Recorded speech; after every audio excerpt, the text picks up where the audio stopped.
I'll begin the class officially with a different sort of demonstration. I want to just show you one of the change blindness studies that has been done in the real world.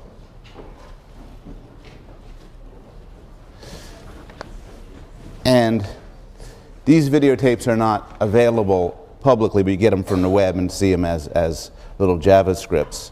So this is one of the first studies done by Dan Simons when he was at Cornell. And his advisor at the time was our Frank Kyle, who's now in our department. So here's the study.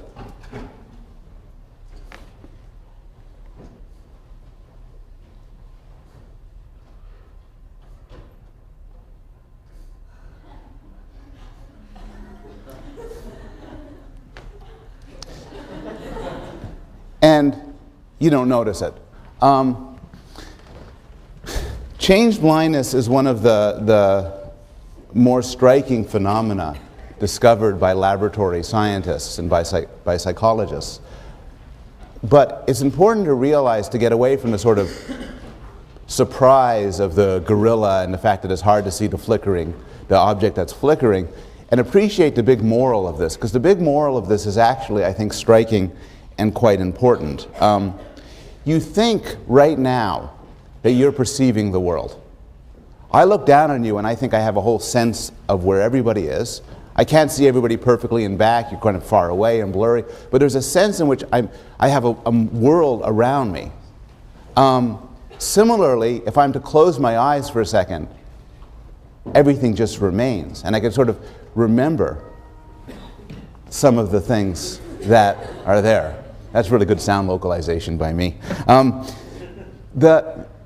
So you're looking up, and you think you have a sense of the world, both in perception and memory. The change blindness experiment suggests that this isn't true. The change blindness experiment suggests that if you look at me for a second, and during that second, all of your classmates change positions, including those next to you, you are extremely unlikely to notice. The change blindness experiment suggests that if you turn your eyes away from me towards there for a second and turn back, and I'm dressed entirely differently, you wouldn't notice. The exceptions would be if you told yourself consciously, remember what this guy's wearing. He's wearing this, that, and another. But if you don't do it consciously, you'll lose it. And usually, this is okay. Usually it's okay because your memory and your visual system exploits a basic fact about the universe, which is that most things stay the same most of the time. I don't have to explicitly remember that you're over there when I turn my head for a second, because you'll be over there in any case. You don't need to hold precise representations of the world. And so you only notice it in certain clever circumstances. One sort of clever circumstance is when psychologists change reality, as in the change blindness studies. A second sort of circumstance is in movies. So one of the big surprises when people started making movies involving cuts was it is extremely difficult to get everything continuously right. And you need to work very hard to notice. So there's all these continuity errors that creep up into movies. And you have to be a film buff or writing it down to even notice this. And the overall moral here then is that your perception of reality is a lot more sparse, a lot more limited than you might think it is. So this is where we were at the end of last class. We were talking about the different sorts of memories. Sensory memory, which is the sort of fraction of a second of sensory residue, what you're hearing and what you're seeing. Working memory, short-term memory, and then long-term memory. And we talked last class about how things get into sensory memory, into working memory, the role of attention, and in fact the change blindness studies are actually just studies of how something gets from your senses to your consciousness, and what does and what doesn't.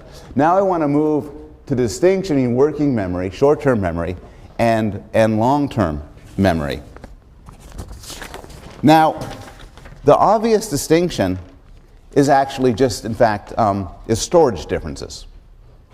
So, long-term memory, or LTM, has a huge storage capacity.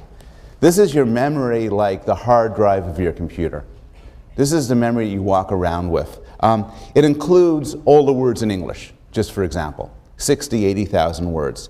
It includes everybody you've ever met, languages, faces, stories, locations, nursery rhymes, songs, TV programs. Nobody knows the storage. It is not true that you remember everything that has ever happened to you. There's no reason to believe that this is true. At the same time, though, you have a huge amount stored in your brain in long-term storage. And nobody actually, it has to be limited because it's a finite, limited brain. But nobody knows how big it is. Nobody knows how many terabytes you carry around in your brain. But it's a lot.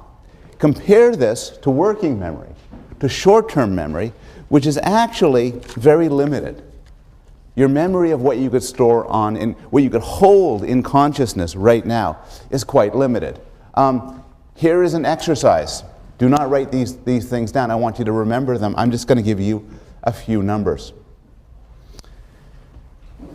14, 59, 11, 109, 43, 58, 98, 487, 25, 389, 54. Please write them down.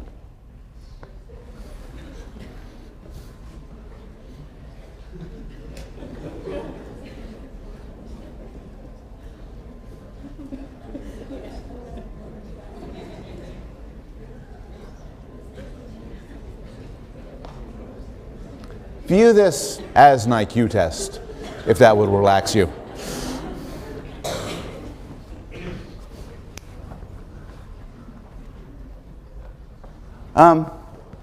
How many of you who decided to participate in this experiment got 3 or less? Good, good. 4, 5, 6, 7, 8, 9 or more. Anybody get all 11? This is a particularly difficult memory task. The numbers are meaningless, and I forgot to tell you to get your pen and pencil ready, so some of you just glared at me. But under normal circumstances, the cognitive psychologist George Miller said that suggested that the standard memory storage of short-term memory is 7 plus or minus 2. And what that means is anywhere from 5 to 9, roughly. Some of you, I bet, can beat that. Some of you, on a not-so-good day, maybe won't make it that much. Now, 7 plus or minus 2 is so that's what you hold in consciousness. You know, I'm telling you, 1421. Walk around. Okay, 1421. You hold that in consciousness, no problem. But I throw 11 numbers at you, you can't. Some dribble out. You can't hold that in your conscious window in your short-term memory. Now, this raises the question, 7 plus or minus 2, what? And the answer seems to be what George Miller calls chunks. And a chunk is a basic memory unit, something you think of as a single individual entity. So suppose you see the string of letters, L-A-M-A-I-S-O-N. If you can't form these into words, and you have to remember them, these are 8 chunks. You have to just pick them up separately. On the other hand, if you break them up into 4 words, you could just remember it as 4 chunks. And if you break it up into 2 words in French, la maison, the house, it could just be 1 or 2. How much you know affects how much you memorize, how much you could store in memory, because it affects what counts as a basic unit of memory. And there's all sorts of examples of this. If I tell you 11011001010, those of you who don't know binary numbers might have to remember that as 1100, whatever I said. Those of you who are computer scientists or mathematicians or for whatever reason, no binary numbers, could convert into a single binary number. Anybody know what the number is? No, I cannot say it again. Some number, 24. Not 24. It's 24, and then you remember 24. It's easier. Suppose you see a chessboard, and a chessboard is set up, and you don't know how to play chess. It is murderously hard to remember that. They've done the experiments. They've taken people in the lab who don't know how to play chess. They set up a chessboard, and then they say, okay, look at this for 5 minutes. Looks at it. Then they take it away, set it up again. And it's murderously hard. You know, there's a horsey thing on the side there and everything. But if these chess pieces are set up in some way that's logical for a chess player, then a chess master could look at it and remember it in a glance. Oh, it's the Fibonacci defense, or something like that. And then immediately recover it. Similarly, football coaches have been tested on their memories of football diagrams. And they have like a photographic memory for football diagrams because it corresponds to things that make sense. Architects could have a photographic memory, a perfect memory for floor plans because it makes sense to them. They understand it. And so the way you store things in memory, and this is a theme we're going to return to when we get to long-term memory, depends in a large extent on how much you understand it. And this shows up in expertise effects. Now, this is what's happening so far in short-term memory, how much you hold in there. The question is, how do you get it into long-term memory? So you have long-term memory, your major storage system. How does information get from your consciousness to long-term storage? Well, there's one way which sort of works sometimes, but not very well. And it's called maintenance rehearsal. Suppose I said, you have to remember this number, this string of numbers. And if you remember it in 20 minutes, you will get $1,000. And the string is my phone number when I was a kid. I'll include the area code 514-688-9057. Now, if you tell that to a 4-year-old, what 4-year-old say? I'll remember it. And then you ask them, what did I just say? Well, I don't know. If you tell it to an because you know something. If a lot depended on it, you would know to do something. What you would do is you'd say to yourself, 514-688-9057, 514-688-9057, 514-688. You'd rehearse in your head over and over again. The problem is you could hold it as long as you can do that. It's like these movies. You see this all the time, like in an episode of 24. You know, Jack, call CTU and tell them Agent 11 is trapped in there. And I can't even remember this. But the way to remember it is you hold it. You just got to repeat it over and over again in your head. But this will not typically get things into long-term memory. To get things into long-term memory, rehearsal is usually not enough. You need to do other things. Typically, what you need is structure and organization. And one way to demonstrate this was in a classic depth of processing experiment, which nicely illustrates the fact that the more you structure something, the deeper you think about it, the better it gets entrenched in long-term memory. So in this study, what they did was they told people that there's going to be words flashed on the screen. And all of the subjects saw the same strings of words. There were 48 words. They were not told to memorize the words. 1/3 of the subjects was told, look, some of these words are going to come out in capital letters, some of them not capital letters. Press a button for capitals, non-capitals. Sure. The other group was told, some of these words will rhyme with train, others won't. Press a button if it rhymes in train. The third group was told, does it fit into the sentence, the girl placed the blank on the table? Press a button if it does, press a button if it doesn't. Then they were asked, as a surprise, what words did you see? And the findings looked like this. When they were asked to focus on just what the word looked like, memory was very poor. The sound, better. The meaning, better. If you want to remember something, the best way to remember it is to give it meaning, to give it sense. This is illustrated through a very ancient technique, which is that the way to remember things that are otherwise arbitrary is to give them some organization through memory tricks, through vivid imagery, or songs or poetry. And there's a lot of examples of this. Do you know how to remember that the hippocampus, there's part of the brain called the hippocampus. This is the worst memory trick ever, but it will stick with you for 20 years. The hippocampus is involved in spatial memory. It's involved in finding your way around. Think to yourself, the way I find my way around campus is through the hippocampus. Now that's stupid, but you'll never forget now that the hippocampus is in charge of spatial memory. It can be all you retain from this course. Memory books on how to remember people's names usually try to exploit this sort of thing, where you try to get poetry or dramatic images.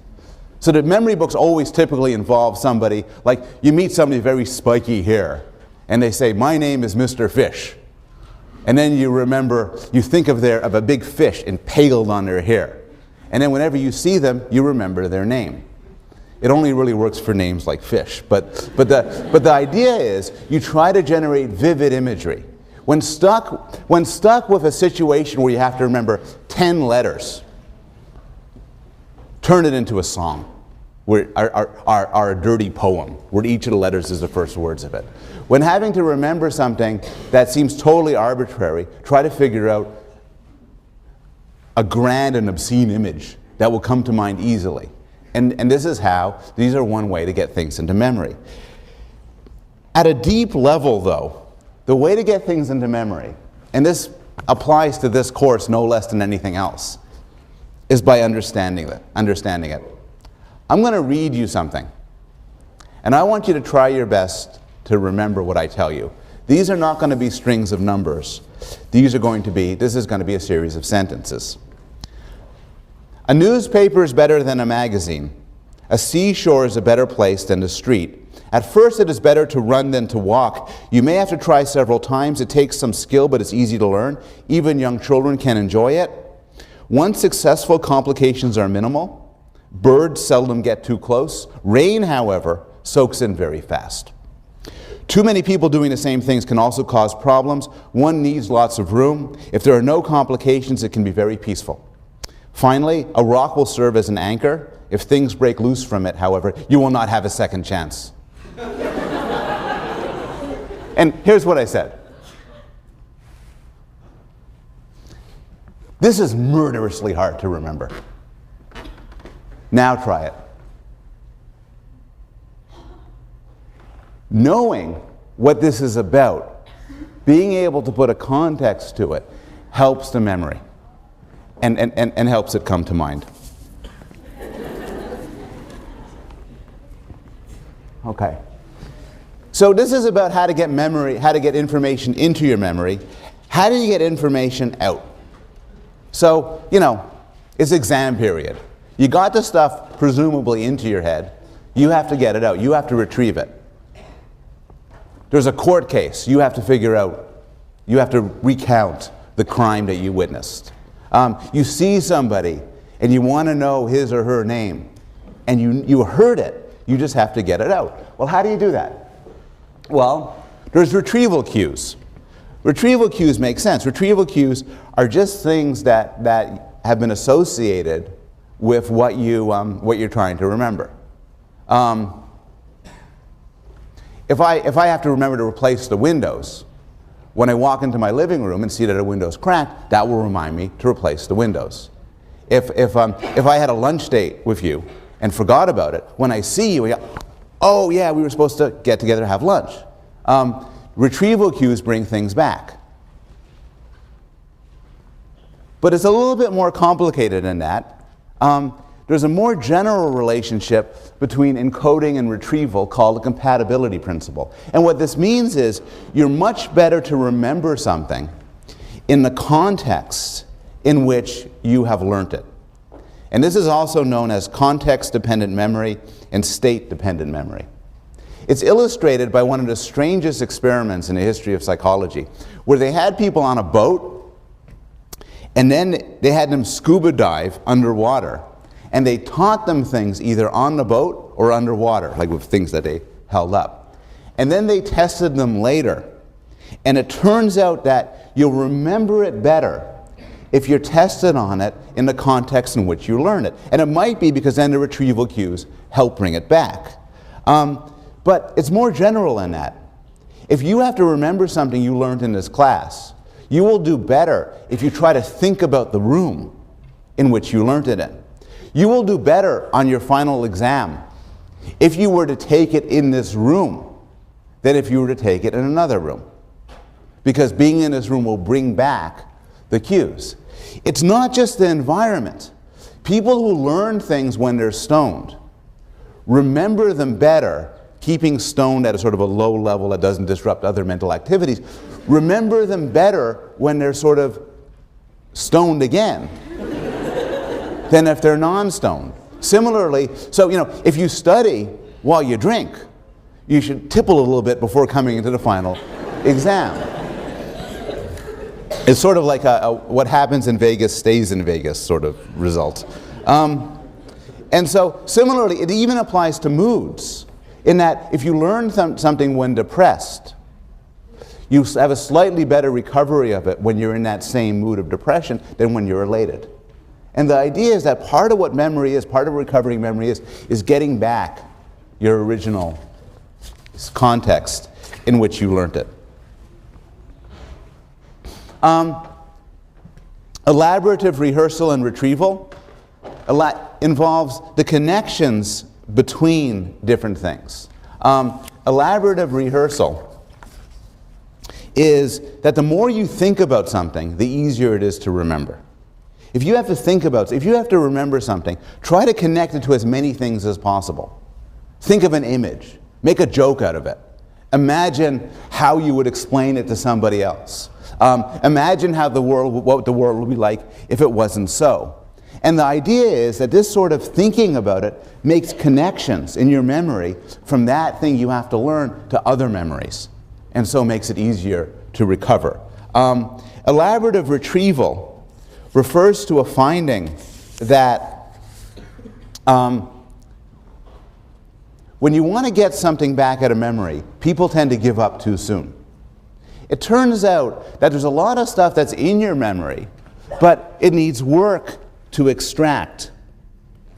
It needs various sort of searching strategies. One study asked people who are considerably older than you to remember their high school classmates. And in the first pass, people were terrible. Maybe they had a couple of friends they kept in touch with, otherwise pretty bad. And this is a good experiment because you could use high school yearbooks to judge whether or not they get it right. But then what you do is you tell the person, look, keep trying. Who was your teacher? What sort of clubs did you belong to? What sort of sports did you participate in? How did you get to school? How did you get from school? What did you do during lunch? What did you do during break? And you keep asking, have any friends whose last name began with B, with C, with D? And you keep pushing and pushing and pushing. And over the span of time, things come back. Again, it's not true that you never forget. There is honest to God forgetting. But sometimes you think you forget, and it's because you haven't looked long enough. There's a real physical notion of searching for the right answer. We've talked about retrieval. Every class I've given, somebody asks, either in class or by email, what about déjà vu? And déjà vu is a feeling that an event has happened before. So you're looking at me and I'm lecturing, you said, I've heard this before. I know this before. You see somebody and say, I've been in this situation before. This is not evidence for psychic powers, which many people say it is. But nobody really knows why this exists. We know, and this is a clue, it's worse with frontal lobe damage. If you get damage to this part of the brain, you get a lot more déjà vu experiences. I asked some experts in memory, including Marcia Johnson, who's chair of our department, what the best explanation for déjà vu is. And the answer she gave, said one big theory, goes like this. Deja vu is a feeling that has happened before. The answer is, it has happened before. It's happened half a second ago. And so, what happens is sometimes there's a glitch. A disturbance in the force. I don't know. There's a glitch. And you're talking, and then something happens to you, and you put it in your memory, but it's as if you don't put the stamp on it of what time and what date. So you're talking to me, and then you store it in memory, but you don't store it in memory as happening right now. Then half a second goes by, and you're talking to me and says, this is strangely familiar. And that's one theory of what goes on in deja vu. Okay, so far this is sort of good news, remembering, but then there's bad news, forgetting. How many people can remember, without looking down at your notes, at least 2 of the numbers I gave you earlier? How many people can remember at least 4? Oh, impressive.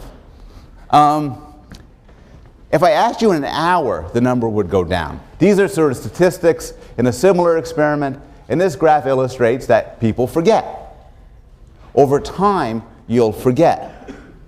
Why do you forget? Why is there forgetting at all? Well, there's different explanations for this. One explanation is your brain's a physical thing. It's a physical piece of meat.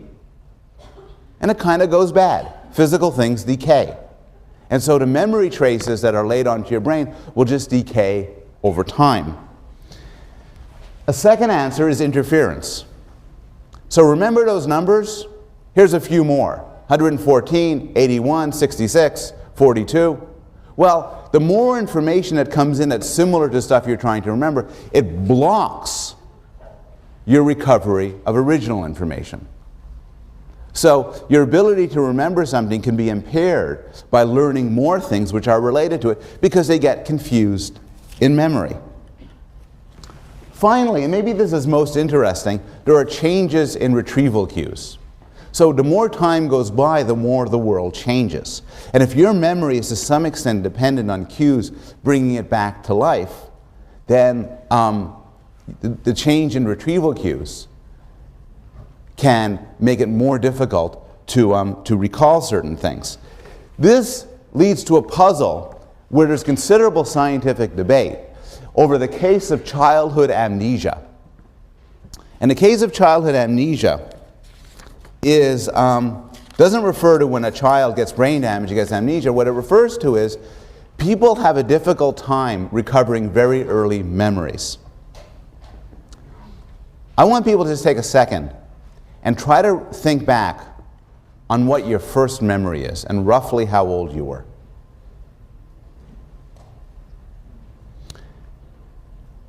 How many people don't think you have a first memory until you're about 5 years old or older? Okay. How many people think you have a first memory of around age 4 or younger? How many people think you have first memory of around age 3 or younger? 2 or younger? How many of you think you have a first memory when you were about 1 year old or younger? And I'm not asking about past lives. That happened last year. How old is roughly your first memory, you think? How old? Between 1 and 2? Anybody think they could beat that? Same guy? Yep. 1. Anybody else? The literature is unclear on this because it's very difficult to test people's recollections of their first memories.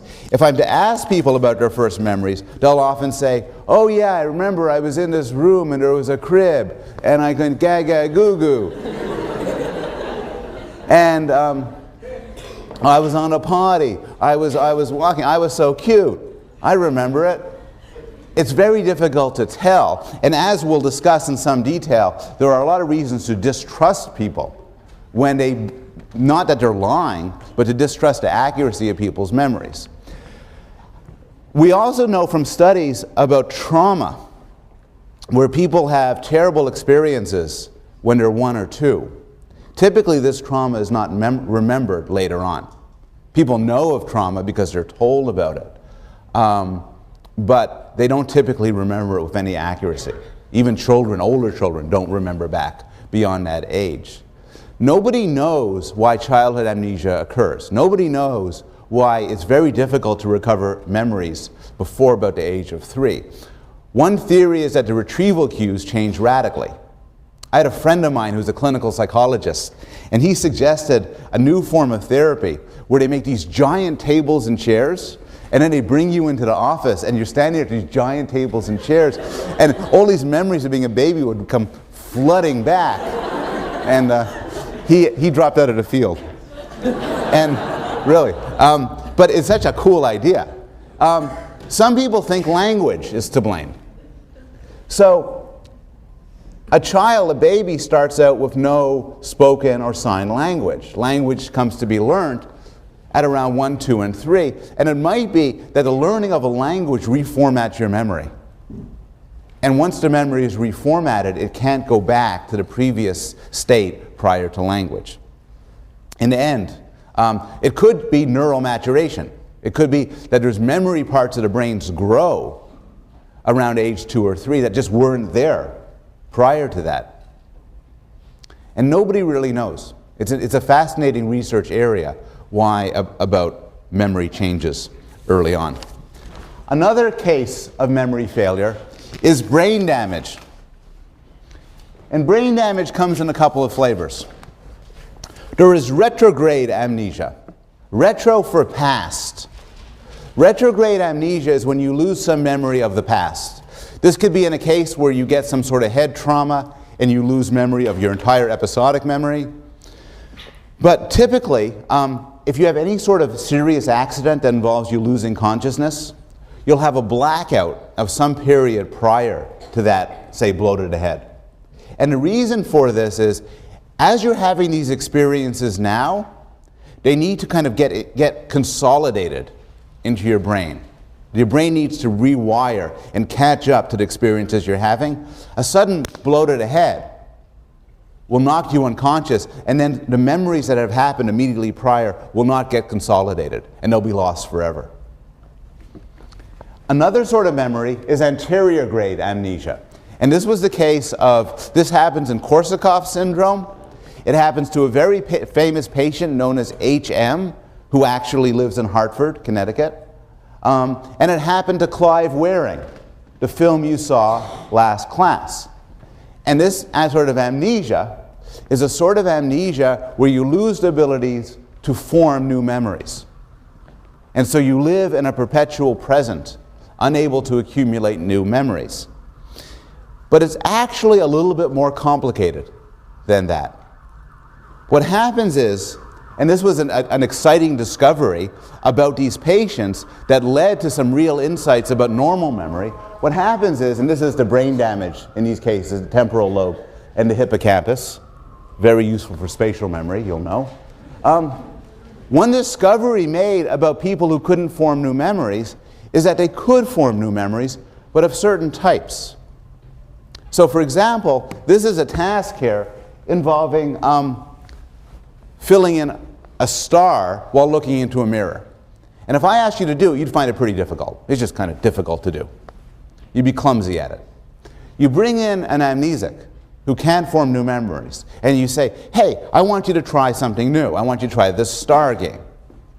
Say, okay, I've never seen it before, but I'll do it. Tries it, does very badly. You bring him in over and over again. Each time he does it, he starts off by saying, I've never seen this before. I'm sure I'll give it a try. But he gets better and better at it. And this is known as implicit memory. The claim is that in these sorts of cases, you lose the abilities to form explicit conscious memories that you're aware of, that you understand, but some sorts of memories persist, and you are able to form them. This has actually been illustrated in a couple of dramatic movies. One of them, a very bad dramatic movie, where Drew Barrymore loses the ability to form new memories and somehow falls in love with Adam Sandler. Definitely don't watch that. But a very good movie called Memento, which is about a character who loses his ability to form new memories while trying to track down his wife's killer. Memento is a movie which is fascinating because it's told backwards. But throughout Memento, there's another story told forwards. And I like this story because it very dramatically illustrates what does and what is and is not impaired in cases of severe memory damage. So I'm going to show you a couple of clips that illustrate the dissociation from Memento. Those of you who've seen the movie know that this ends up quite tragically for Sammy. Highly recommend the movie. We've dealt right now with two sorts of failures of memory. One is everyday failure of memory, when you forget. How many of you remember 3 or more of the numbers I originally presented? Yeah? Go ahead. 14, 59, 11. Is that right? Yeah. Fine. 9. I'm going to ask you again in a month. Well, people are supposed to forget. And some things you will forget. That's normal forgetting. A second case is forgetting due to brain damage. Forgetting due to brain damage is exotic and unusual. But it's interesting in that it illustrates some more general themes about how the mind works. Remember, one theme of this course is we're going to look at exotic cases, like the case of Clive Waring. Not just because they're interesting in their own right, but sometimes by looking at the extremes, we could learn something about how normal people's normal, intact minds and brains work. The third case of forgetting is more interesting, and it actually, well, I want to do a little trial here. What I want to do is I want you to listen to 3 children describe an event that happened. I want you to come to your own guess. Imagine you were a judge.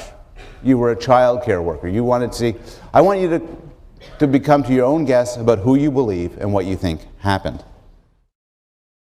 You've heard 3 children. Who do you believe? Who believes, there's 3 of them, 1, 2, 3. Who believes the first one? Who believes the second one? Who believes the third one? Sort of an even split.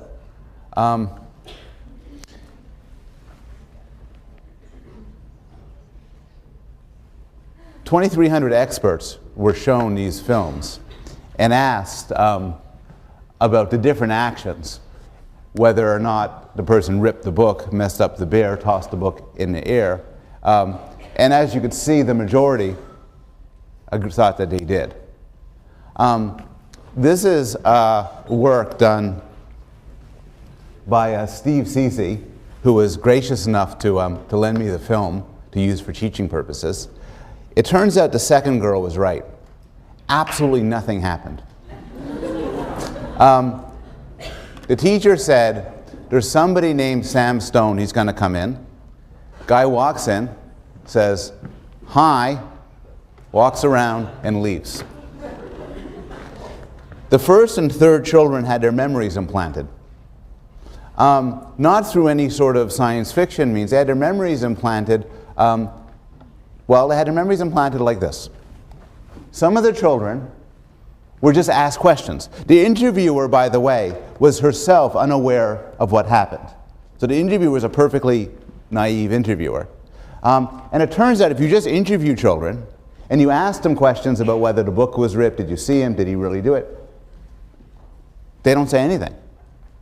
They didn't see anything and they won't say anything. Other children were told about Sam Stone. They were told a stereotype about Sam Stone, that he's very clumsy and he tends to rip things and he trips and he breaks things and he spills things. And in fact, a third child mentioned that in passing, said he always does that. Just knowing this about Sam Stone tends to raise the proportion of kids who say, for instance, that he ripped the book. Other children were given suggestions. They were given suggestive questioning. They were a series of leading questions. Like, oh, Sam Stone came in. Did he rip a book while he was there? And still more children got both. And in fact, the children you saw were from this group. They heard Sam Stone being described as a clumsy fellow, and they were given a series of suggestive questionings. In this condition, they were given several suggestive questionings over the period of several months. These children, like the first child and the third child, are not lying. They honestly believe that Sam Stone came in and did these things. Also, they believe it, and they're so convincing in their belief that experts, including police officers and child caseworkers and judges and lawyers, find these children to be extremely believable. And I think they probably find them to be extremely believable because the children are not lying. They really believe they saw what they saw. But these memories were implanted. And Cece and many other investigators study how memories can be implanted in people's minds through suggestion and through leading questions. It turns out that the same sort of experiments and same sort of research has been done with considerable success in implanting false memories in adults.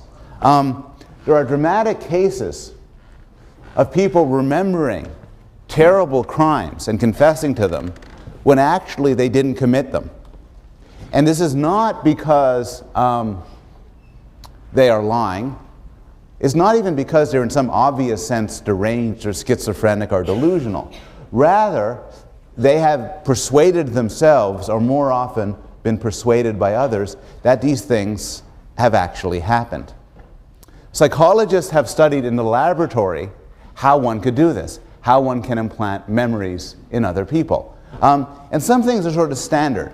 Suppose I was to tell you a story about a trip I took to the dentist, or a visit I took to, or a time when I ate out at a restaurant. And I'm to omit certain details. Like I omit the fact that I paid the bill in a restaurant. I say, oh, I finished the meal and then I went home. Still, you'll tend to fill in the blanks. You'll tend to fill in the blanks with things you know. So you might remember this later saying, oh yeah, he told me he finished eating, paid the bill and left. Because paying the bill is what you do in a restaurant. This is benign enough, you fill in the blanks. You also can integrate suppositions made by others. And the clearest case of this is eyewitness testimony. And the best research on this has been done by Elizabeth Loftus, who has done a series of studies, some discussed in a textbook, showing how people's memories can be swayed by leading questions. And it can be extremely subtle. In one experiment, the person was just asked, in the course of a series of questions, shown a scene where there's a car accident, and asked either, did you see a broken headlight? Or did you see the broken headlight? The presupposes there was a broken headlight. And in fact, the people asked, did you see the broken headlight? Later on are more likely to remember one. It creates an image and they fill it in. In another study, she would show film segments and then ask, did you see the children getting on the school bus? Now there was no school bus. But people who hear that question later on when asked, did you see a school bus in the film, are more likely to say yes. In another study, she would show people film segments and ask them either, how fast were the cars going when they hit each other? Or, how fast were the cars going when they smashed into each other? A week later, she'd bring people back into the laboratory and ask, did you see any broken glass? Those who hear smash tend to see the broken glass more than those who hear hit. Because the question has changed their memory, making it more of a dramatic event. Hypnosis is the clearest case where there's a sort of reconstructive effort led as a result of leading and probing questions. Some of you are readily hypnotizable, and you can be hypnotized. And what we would learn about a past event from hypnotizing you will not necessarily be inaccurate. What hypnotizing does is it makes people very willing to cooperate. Unfortunately, it isn't as if there's a memory storage there where you could just go through and look, as in the movies where you just say, what's the license plate? The person's hypnotized, and then the flashback comes in, and then they zoom in on the license plate. Memory doesn't work that way. What happens is, what somebody will do in a hypnotizable state is, they'll be very eager to please the hypnotist, and so they'll make stuff up. And people under hypnosis just make stuff up, and they do very enthusiastically and very believably make stuff up. This is particularly the case with hypnotic regression, when we ask you to go back to your 6th birthday party, for instance. And what's great as a developmental psychologist is, if I ask you to go back to your 4th birthday party, and you're hypnotizable, you'll be just like a 4-year-old. Except you won't be like a real 4-year-old. What you'll be like is an adult's notion of what a 4-year-old is supposed to be. In fact, this has happened in an extreme case with hypnotic regression, where people claim to speak languages like from ancient Egypt. And linguists love these studies because of course you don't really sound like you're speaking a language from ancient Egypt. What you sound is like a North American who believes he's speaking a language from ancient Egypt. So, and so what it makes you is, hypnotism brings out the actor in you. It makes you want to give a persuasive account of what happened.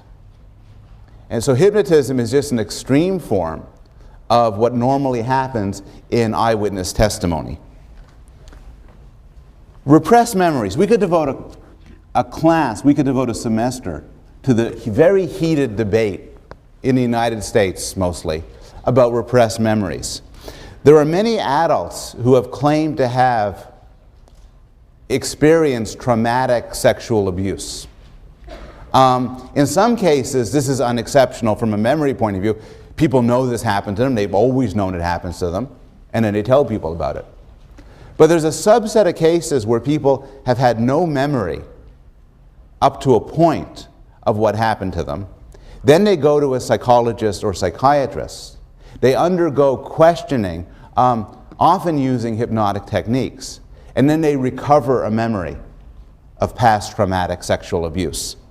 And what makes this so debatable, and there is a debate about this, I don't want to try to preclude it one way or another.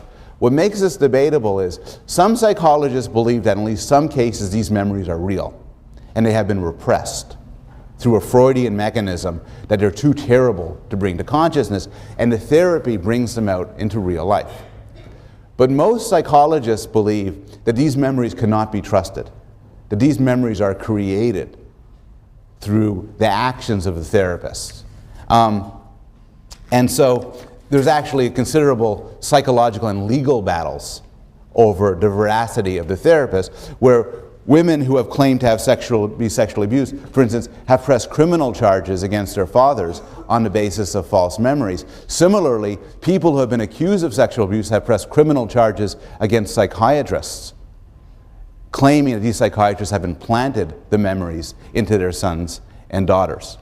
It is controversial whether memories are ever repressed. What isn't controversial is that for at least some cases, you can implant false memories in people. Not because you're a sinister or evil person, but because you really believe something happened and you talk to them about it, and then you cause these memories to come into being. A final case is flashbulb memories. I asked this early in the semester, I'll ask it again. How many of you remember where you were on September 11, 2001? Is there anybody who doesn't remember where they were on September 11, 2001? It would be interesting. It's a socially relevant event. But here's the problem with these flashbulb memories. Flashbulb memories are the idea that these memories being so vivid, and they are vivid for many of us, exactly where we stood, what happened. Well, they can't really be trusted. And here's why not. Because they're such important events, I bet many of you have actually heard the question before, where were you on September 11th, and talked about it. What happens in these conversations is stories change. I have my event, I knew where I was on September 11th, my wife knew where she was, but I spent as much time listening to her talk about it as I spent time me talking about it, and now maybe my memory is actually of her experience and not mine. It's not, for all of these cases, the temptation you have to resist is saying, yes, I know memories can be swayed, I know they could be distorted and everything, but you see, I really am sure that happened. You have to resist that temptation because there are so many cases we know, including the tape of the girls that we just saw, where people are entirely sure things happened and we know full well that they didn't exist. Being sure is no guarantee that a memory isn't false, reconstructed, or even implanted. So this part of memory has three main morals. There are many types of memories. I talked about short-term memory, long-term memory. I talked about implicit memory and explicit memory. These are sort of separable sort of memories. You could break one while having the other one impaired. Arguably, there are brain systems dedicated to memory for faces, memory for everyday objects, memory for spatial locations. The key to remembering is organization and understanding. Introduction to X courses, including Introduction to Psychology courses, are among the hardest courses at Yale. And the reason why is there's just a lot of material that is diverse, and you have to command each aspect separately. The easiest courses at Yale tend to be highfalutin seminars, where you kind of have enough of a background that everything could be clear and understandable. The more you understand something, the easier you'll remember it. And finally, you can't trust some of your memories. Your reading response for this week is you have to use your powers for good and not for evil. Though if you manage to succeed at this, I will be very impressed. But you have to describe, based on the lecture materials and the readings, how to implant a false memory.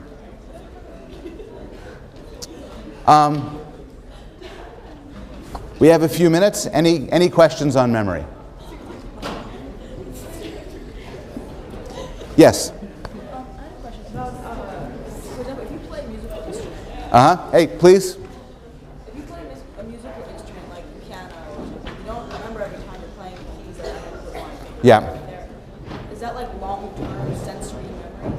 The example is, what sort of memory is it when you know how to play the piano? And it's a very good question.